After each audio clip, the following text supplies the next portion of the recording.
This is myAudioBits, the world of audiobook library. This is myAudioBits, novel Not Worth Living For, by Shreyan Laha, narrated by Sharmila R. Prologue. Imagine you have been kidnapped by someone. You're in a hostage, inside an old warehouse covered with grime and dust, making you uncomfortable. Guarding the entrance of the warehouse, there is only one person who has a better physique than you. Oh, and he also has a rifle. What would you do? Would you resent? Probably that would add more salt to your wounds. Would you fight? There might be a slim chance of escape, but for that, you need a heroic effort. The third option is cooperation and negotiation. Often labeled as a peacenik strategy, this probably appears the safest option.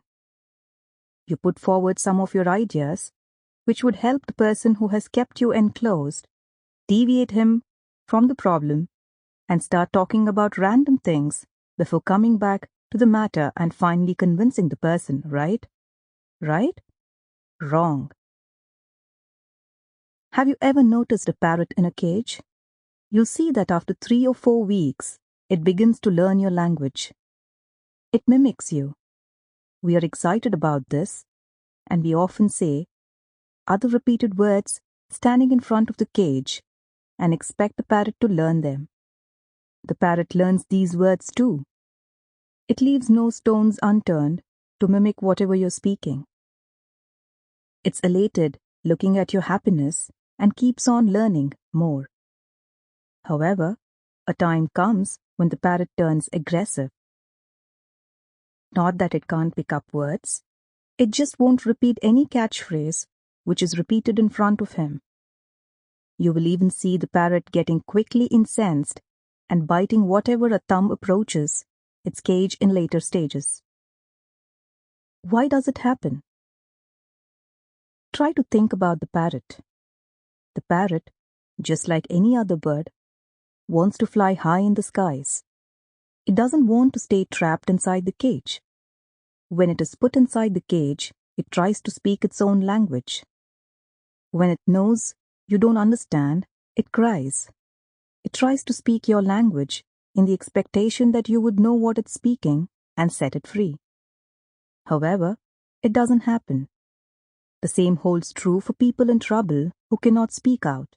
It can be a frustrated employee bargaining with his or her boss. It may be one of your friends who doesn't get the equal attention as you get. Cooperation and negotiation probably don't work in most circumstances, or does it? Welcome to Ishino. Ishino. Shweta woke up with a throbbing pain in her forehead. For a moment, she felt she was dreaming, but she was there, in the visibly unidentified room. The throbbing sensation on her forehead and the sides guaranteed it was real. In the next moment, she felt a thin cloth wrapped around her forehead, and she did not remember having applied it. Maybe she lost consciousness. Maybe she was hurt.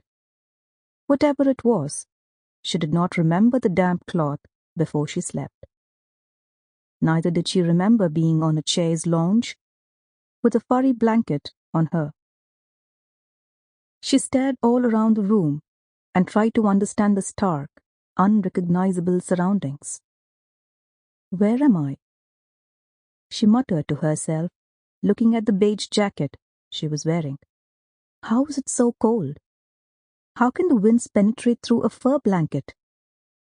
The temperature was severely low for a room, and to combat it, she knew she had to move about instead of staying static. She noticed that everything around her was a reminiscence of a classic 18th century European home. On all 4 sides, there were pillars with a well-curved chimney at the center end of the room. The fire was low, and the bellow was placed right beside it on a hook.